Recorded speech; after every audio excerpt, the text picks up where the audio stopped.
Brian, Walter, congratulations. Both of you guys are moving forward into the next round. In round 3 of the competition, we're gonna be sending you guys back to your home forges to build an iconic weapon from history. And that weapon is the Sword of Saladin. This 12th century sword belonged to Saladin, a powerful Muslim leader and the first sultan of Egypt and Syria.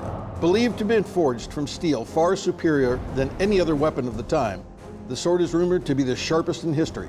Featuring a thin edge geometry, the lightweight curved blade is designed to effortlessly deliver deep cuts and lethal chops. With the help of this deadly weapon, Saladin founded a dynasty that ruled much of the Middle East for the 12th and 13th centuries. The sword is a prominent feature of a statue memorializing Saladin that stands in front of the ancient city of Damascus in Syria. I'm absolutely excited. And it's a lot longer than what I normally build, but yeah, we can do this. You guys will only have 4 days to complete this weapon, so we'll see you when you get back. Good luck.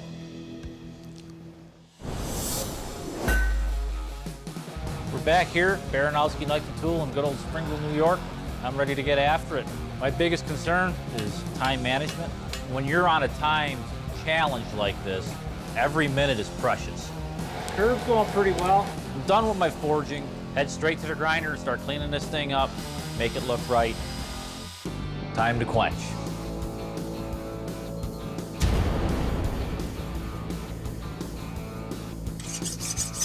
That's the sound of success right there. Back at my home forge, making a sword with a bend in it and such a steep arc like this is worrying me a little bit. I've not done a heat treat on something of this shape before. Close. I'm a little worried about the heat treat. Away we go.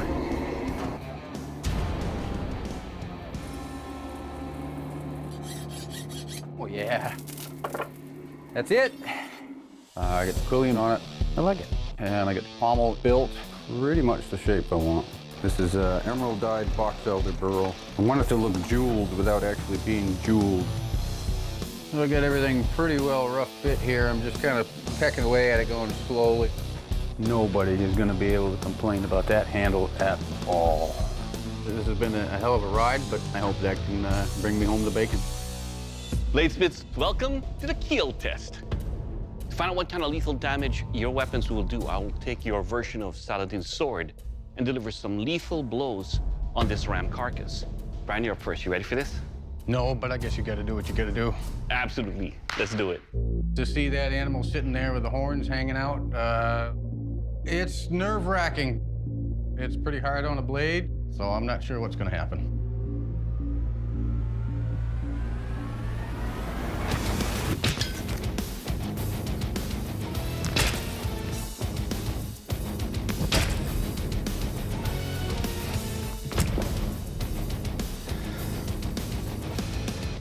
All right, Brian, let's talk about your version of Saladin's sword here. I noticed you have something inscribed in there. What is that? That is Saladin in Arabic. Very cool, very cool. Now, your edge. You have a sharp edge.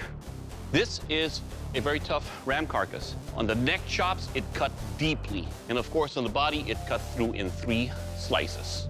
Overall, sir, your weapon will kill. Thank you, sir. All right, Walter, your turn, sir. You ready? Let's make some ram chops. All right. Them bones in a ram, those are no joke. Their hides are as tough as leather. Their fur is abrasive like sandpaper. This is a legit test. I'm slightly freaking out on the inside right now.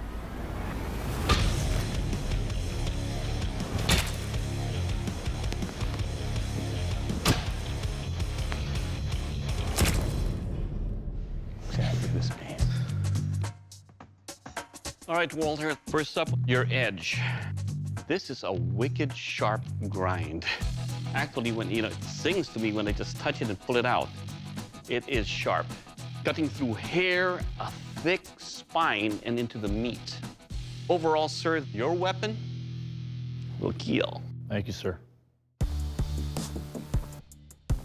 All right, gentlemen, you know what time it is. It's time for the strength test. Now, Saladin's army in the 12th century would have faced off against men wearing chainmail, carrying shields, and probably a helmet. Now, to test your blade's construction, overall durability, I'll be hacking into our armored warriors here. Brian, you're up. Go ahead.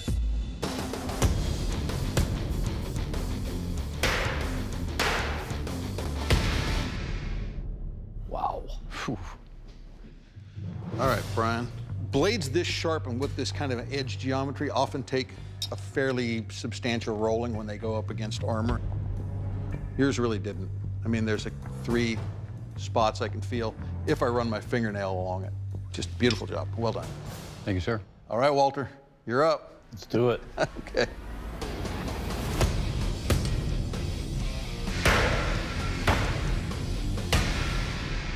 Ow. Nice.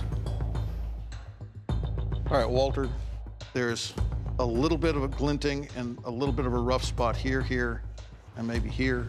Other than that, this blade still has a wicked edge on it. Curvature's really, really nice. You nailed it. Scale, right on, well done. Thank you, sir. You bet.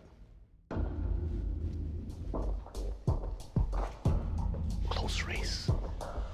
All right, bladesmiths, welcome to the sharpness test. To find out how sharp your weapons are, I will take your weapon and I will cut through these Egyptian rugs. Now I'm looking for clean cuts. Brian, you're up first. You ready? Yes, sir. Let's do this.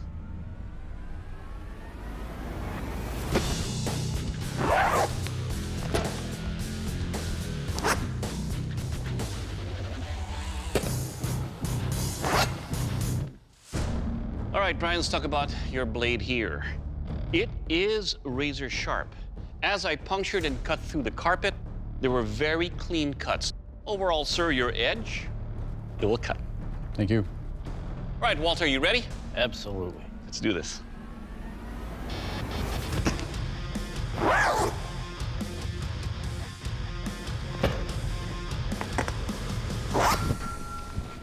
Listen to that ring.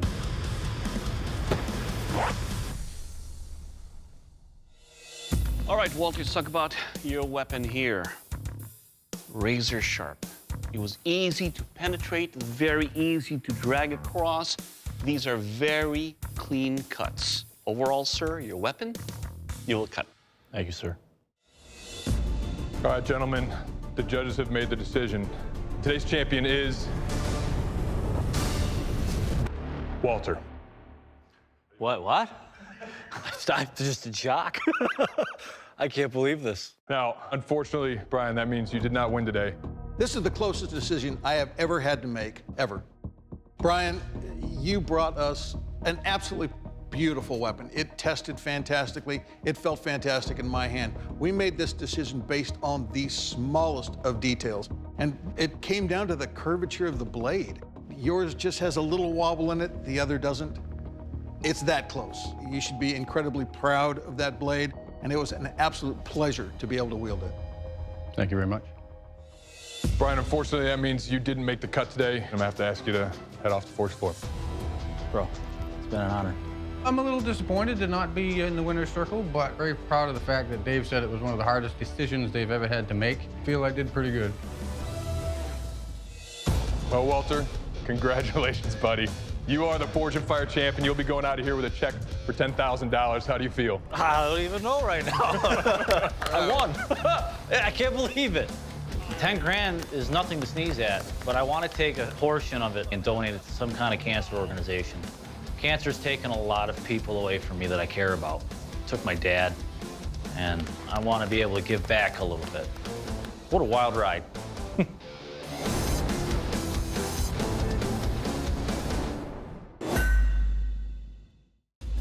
Frank, Tony, congratulations. You've made it to the final round of this competition, which means that you're both one step closer to the title and 10 grand.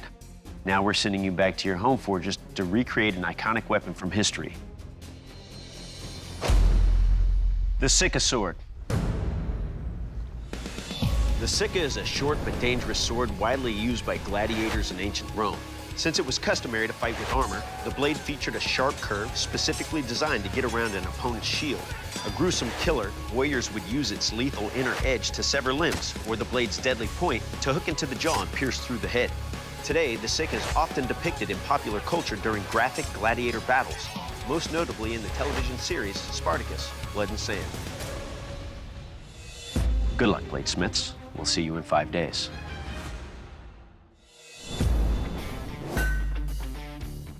My name's Tony Fetters. I'm 56 years old.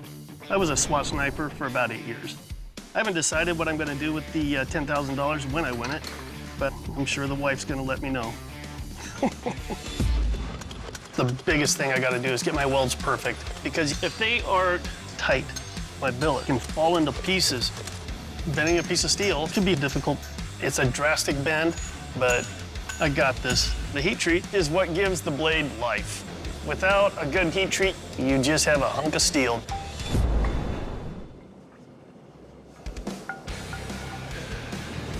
Oh, wow. It's got a bow in it. I have to get this warp out fast. I was able to fix the warp for the handle. I used the mahogany wangi. Mahogany's a lighter material. Wangi's a really dark material, so they make a good contrast. And then I used brass as part of the blade guard. And put the pieces together, I believe this sword will outperform Frank's, both aesthetically and functionally. I think it'll work. My name is Frank Sausto from the Bronx, and I'm a plumber by day. At a zoo, I only got 4 years experience, but I know I can make good blades. Just want the rest of the world to know. I hope I don't get sent home in the first round. That would suck. I've made curved blades before. Nothing like this. We're getting there. Just gotta keep going. Bada bing, bada boom, and that's at 27. Wow, that looks like a hockey stick. Try to profile out that tip a little bit. I'm confident in my work.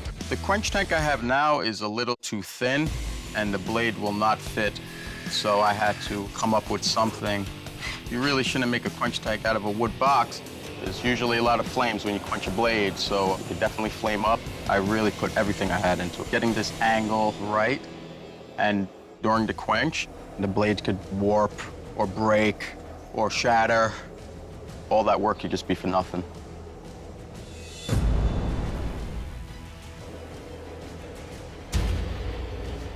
No warps. Overall, my blade looks awesome. I'm doing a 7-piece construction with 9 pins holding it all in place. This is the first time I've ever done a hidden tang through a set of scales. All this stuff is gonna show and put me apart from Tony's blade. All I gotta do is shape it and polish it and sharpen it, and it's ready to go. Oh, look at this, a message from my competitor. Looking forward to the test. Ha ha ha. I can't wait. Time to do some battle. Bladesmiths, this is the kill test. We'll take your Sica Sword and deliver killing blows on this ballistics dummy. Frank, you're up first. You ready? Hell yeah. Let's do this. I put my all into this blade. I'm just hoping it just takes the head right off this dummy. Bladesmiths, I'm still recuperating from an injury. So, please welcome Staff Sergeant Chris Mans of the U.S. Army. Today, he will have the pleasure of testing your weapon.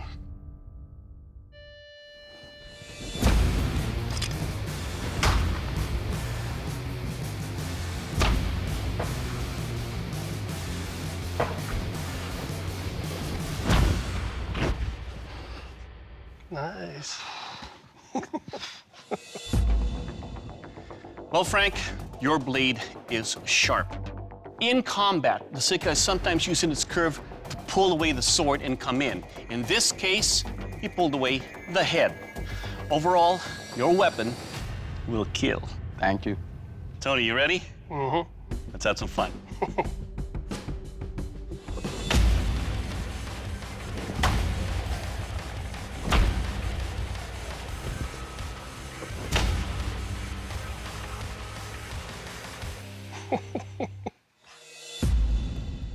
All right, Tony, this is a scary Sica Sword. On the initial hack into the chest cavity, it penetrated so deep, it totally demolished this ballistics dummy. Overall, sir, your weapon will kill. Tony's blade just performs great on this thing. I mean, even though they both will kill, his just looked a little bit more violent. So it has me a little nervous.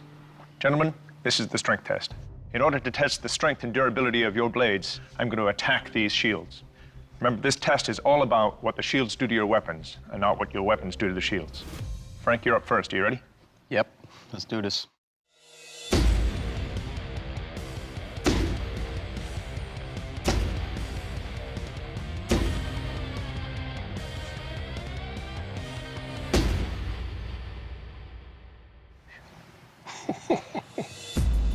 Frank, your edge held up perfectly. Right. It's still straight, it's still sharp. Everything is still tight and solid. Well done. Thank you. Tony, you're up next. Are you ready? Yes.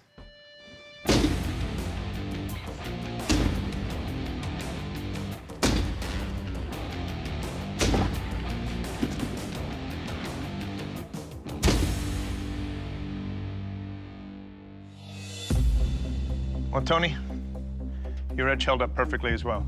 Razor sharp. I see no problem with the edge from the shield. You know, a nice solid blade. Well done. Thank you. Good job, man. All right, gentlemen, now it's the sharpness test. I'll be cutting through this sugar cane. One cut with the front edge of your blade, one cut with the back edge. All right, Frank, you're up first. You ready? Oh, yes.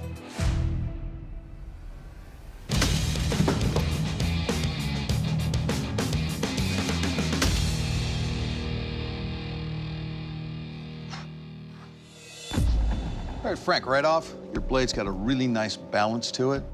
You can see on that first cut, it kind of pulled in my hand, but it's still a good feel. On the back cut, blew right through. Any gladiator using this, be quick, be deadly. Well done. Thank you. All right, Tony, you're up. You ready for this? Yep.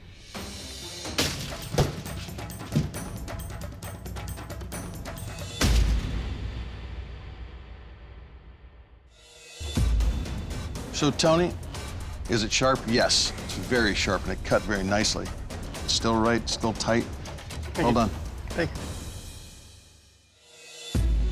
Bladesmiths, over the course of 3 rounds, both of you has displayed excellent bladesmithing talents. However, in this arena of competition, there can only be one champion. Tony, congratulations. You are the new Forged in Fire champion. Frank, unfortunately, your weapon did not make the cut. Frank, first up, I want to say that there are no losers in this round, but we can only pick one winner. Both weapons were very sharp, both weapons are very strong, but the Sica was a gladiator's weapon, and your weapon was outperformed in the kill test. And for that reason, we're sending you home. I totally understand. Frank, please surrender your blade. I'm fine with this result. They both killed, but his really killed. Tony's already invited me to come up there and forge. He's gonna show me some stuff. I'll know Tony probably the rest of my life. Tony, congratulations. You are our new Forged in Fire champion, and that's a title that comes with a check for 10 grand. Good job. How do you feel right now? I feel pretty good. All right, well, Tony, please present your weapon to the judges. Just okay, I'm still here. It's not a dream. I won. It's awesome. How do you put it in words? Came, I saw, and I conquered.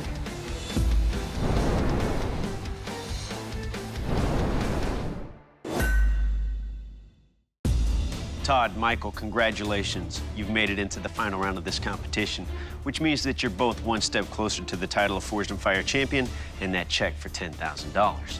Now we're sending you back to your home forges to recreate an iconic weapon from history.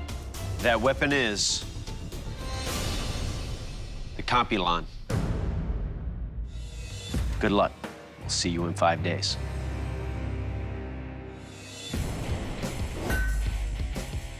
It feels really good to be home and back in my home forge. The Kampilan is completely new to me. Part of this is a historical recreation, so it's really important I make it historically accurate. All right, here's my new sword.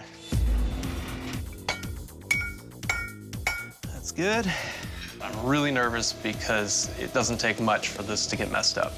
I feel I can do it, but I just have to stay on task. Looks pretty good. My goal today was to have a profiled sword. That happened, and now I'm a little further ahead than I anticipated. I'm beat. Yesterday, I had to upsize the motor on the power hammer. Okay. And forged out my piece. There you go. That looks like the picture. Today, I want to make sure I get that thing all tapered, narrowed down. Getting the weight off the blade and trying to thin that down was a task in itself. I hope I have it thin enough for Doug. Hopefully it'll satisfy him. It's getting a lot lighter. Ready for heat treating. Quenching's a real critical thing You don't want to hear that little tink, you know, that crack sound.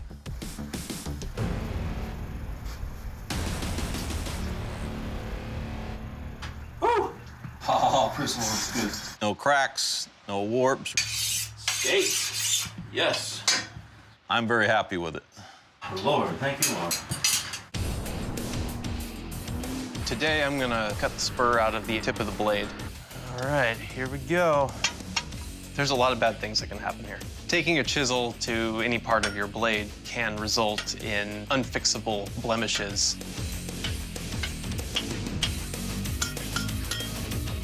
I'll take it. Time for the heat treat. Heat treat's the worst part of any blade making process, so I'm incredibly nervous. Warping is the #1 concern I have. When I dunk the blade into that oil, it's gonna do what it's gonna do, and there's nothing I can do to stop it.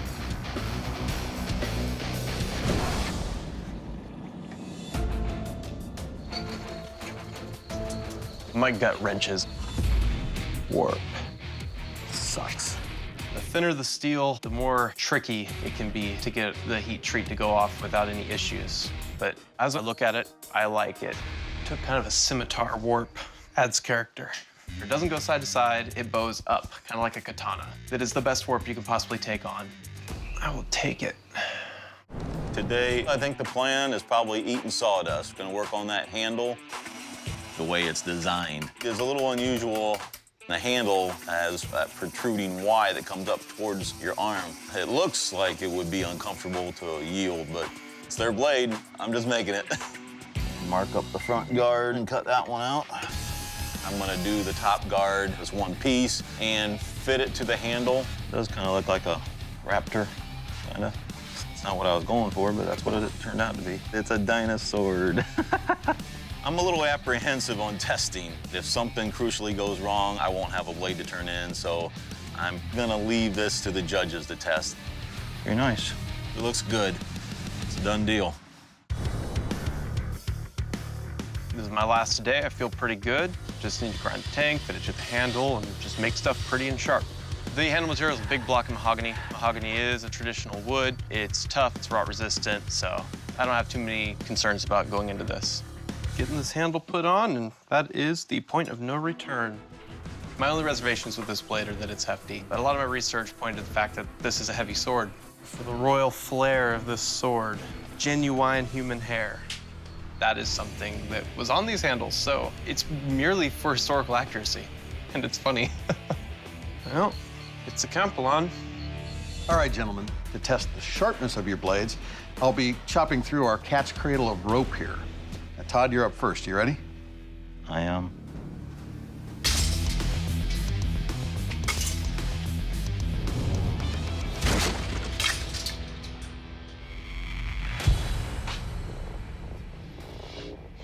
All right, Todd, this blade has all the weight right here. You know, it's a weapon that's designed to be used one or two-handed, but controlling all that forward weight definitely puts this as a two-hand only sword. It's a good-looking piece, and it definitely is a cutter. Michael, you're up. You ready? Let's do it.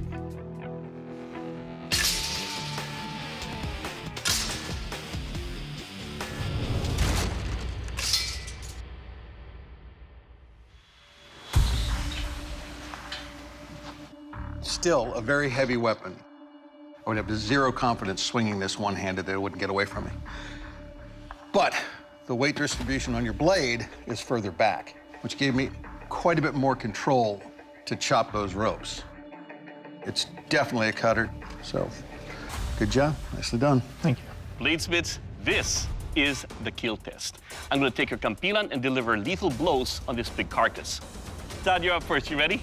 I sure am.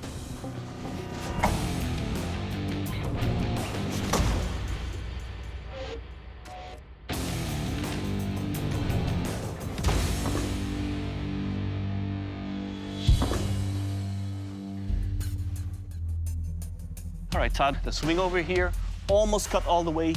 And of course, with an easy swing on the way back, it cut the pig in half. Your Kampilan will kill. Thank you. All right, Michael, your turn. You ready? Let's do it.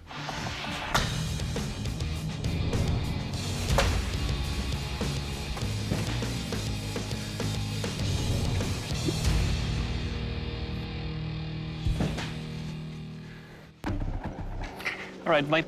So even though it is a heavier blade, its counterbalance allows it to wield going forward and backward easily. So it was an easy recovery for the final chop.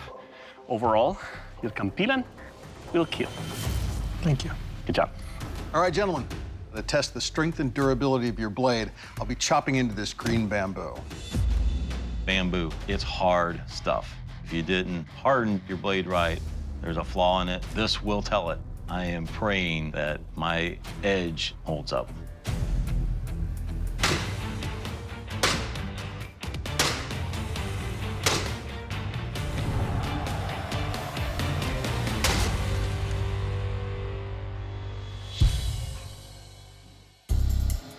Whoa. Yeah, I don't feel any damage whatsoever on the edge. It did a job on that bamboo and it's clean. Well done. Thank you. Michael, you ready? Let's do it. Okay.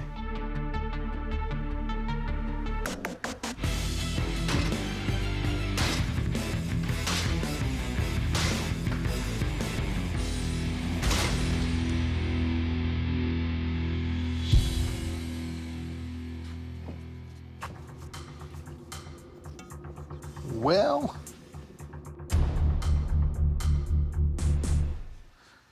I thought I saw something, but it was just bamboo stuck to your blade. It's fine. There's no damage there. Your blade hasn't changed shape at all. Good job, well done. All right, bladesmiths, from the moment you guys lit those coal forges until this moment, you've put in a lot of hard work. It's been a lot of stress. But in this arena of competition, there can only be one Forged and Fired champion, and that champion is Michael. Congratulations, you are the Forged and Fired champion. Todd, unfortunately, your blade did not make the cut. Todd, this is what we judges expect in the third round. Two beautiful blades, equally matched, but it comes down to the finer details. Your blade isn't as well balanced as that of your opponent's, and your design and detail were not as strong. So for those reasons, we have to let you go. Understand? Be proud of your work, Todd, because it was a close call. But please surrender your weapon. I never thought about making it this far. This is the first sword I've ever made. I'm proud of what I did, and it held up good. I didn't think that I would be capable of doing this. And you never know what kind of strength you can find. Michael, congratulations. You are the Forged and Fired champion, and that's a title that comes with a check for $10,000. Good job, brother. All right, what's going on inside of there? It is surreal. Wasn't expected starting this competition, but huge affirmation of my skills. Please present your weapon to the judges. It's surreal. It hasn't really set in yet. All the years that I've put into this hobby, this craft, and now to be here and be the Forged and Fired champion, it's pretty amazing.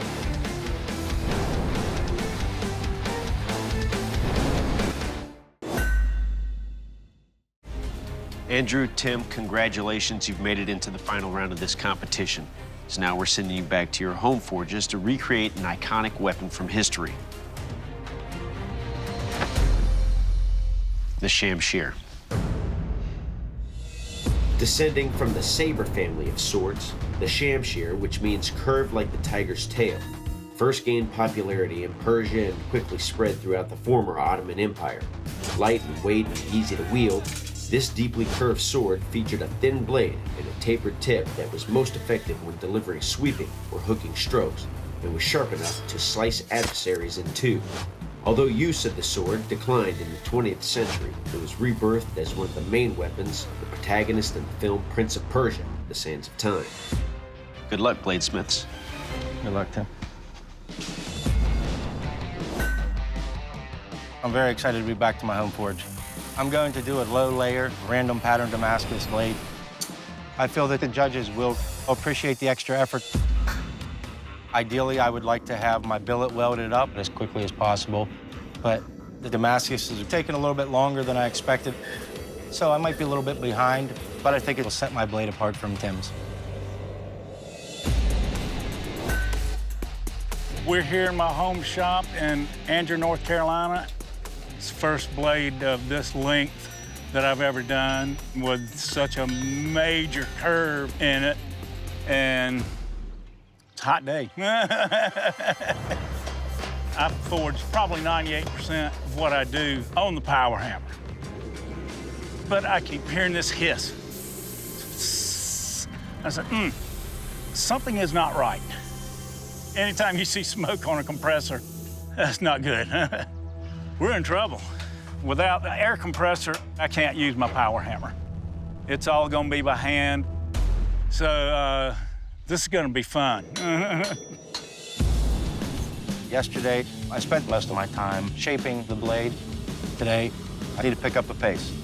It's ready for heat treat. That's what you're looking for. In order for me to be happy at the end of the day, I'm gonna have to have my guard forged, shaped, polished, and fit to my tang.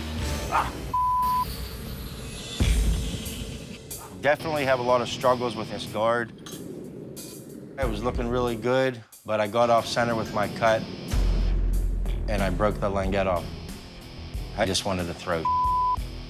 I spent most of the day working on this guard, so it's disheartening. I need to just step back and rethink my plan. 3 days in, a little sore. Bent over the anvil for 5 hours straight. I'm old. Never done anything this long. So this is maiden voyage for my quench tank. We're leaking. And all my oil is just like a little geyser coming out of there. Lucky for me, I do have a horizontal quench tank.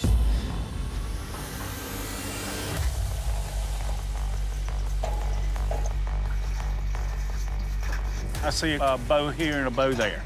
One going this way and one going back the other way. I gotta move quick, so I slap it in my straightening jig. Bottom line, this is a mess. Can't go back now. I don't know what I'm gonna do. I'm almost afraid to look.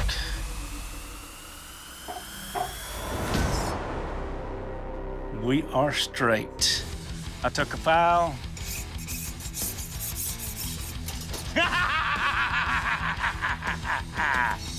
Oh, I'm just tickled to death. I still got a lot of work ahead of me. I'm not 100% happy with what I've got with my guard, but if I do a nice job on the blade and the handle, I think it'll bring it all together. But I got a slight warp in the blade. If you put this on here, you can see where the warp is. If you use this file as a straight edge, you have that gap right there. I got to get this warp out, so what I'm doing is using a couple clamps and a little jig I have made in the temper to try to take it out. This is normally how I get the warp out of my blades, but I'm having more trouble this time. So I'm just gonna put a little bit more tension on the blade, and maybe that'll work. I go back to the heat treat oven, and I didn't get the warp out entirely, and I'm starting to freak out a little bit. I don't know how I'm gonna fix it. Final day, I am exhausted. Right now, I'm gonna do some chopping.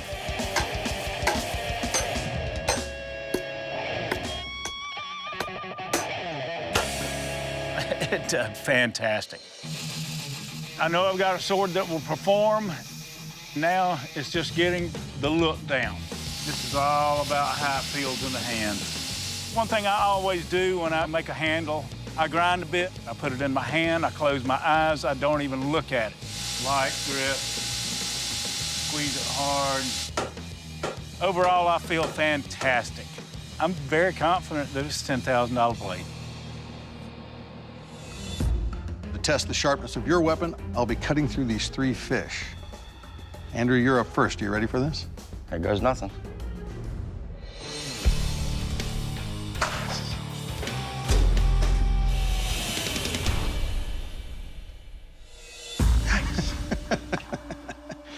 All right, so first thing, it's not a light sword, but the weight's where I want it to be. Beautiful looking handle. Having said that, up here at the front, it's a little blocky, but it's definitely sharp. Well done. Thank you. All right, Tim, you ready for this? I'm ready.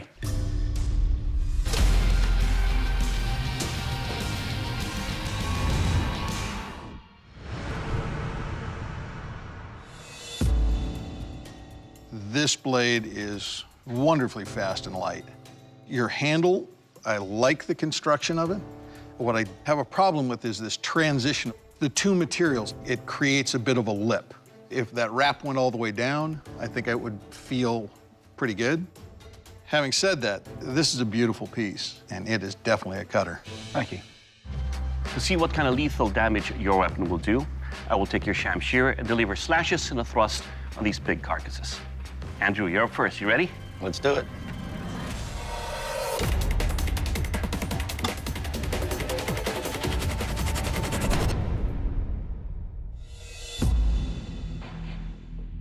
Andrew, your Shamshir just became a sham wow.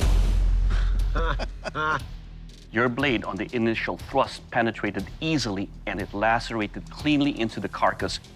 Your weapon, sir, will kill. Good job. Thank you. Tim, it's your turn.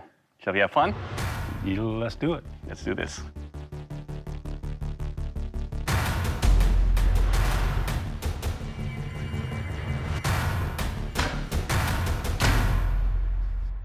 All right, Tim. This is what a Shamshir, I believe, should feel like. It definitely can thrust into the carcass. It hit bone. I felt it. I could feel it crunch. The edge here is sharp enough to lacerate through the carcass, cutting all the way through. Overall, your weapon will kill. Thank you. Now, the Shamshir was a weapon that was used both on foot and on horseback. So to test the strength and durability of your blades, I'm going to chop into these horse skulls 3 times. Andrew, are you ready for this? I guess.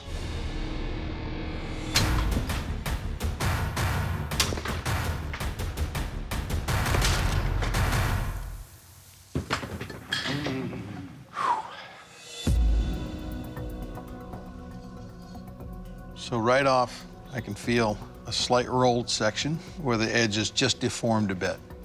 But other than that, held up beautifully. Well done. Thank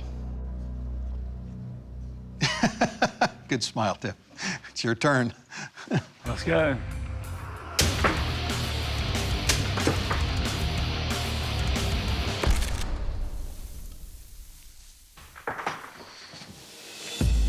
Okay, I can see where your edge has taken some deformation here.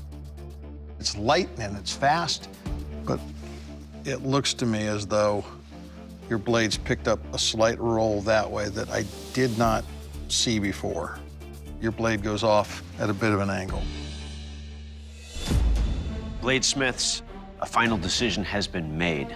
Only one of you can be the Forged in Fire champion.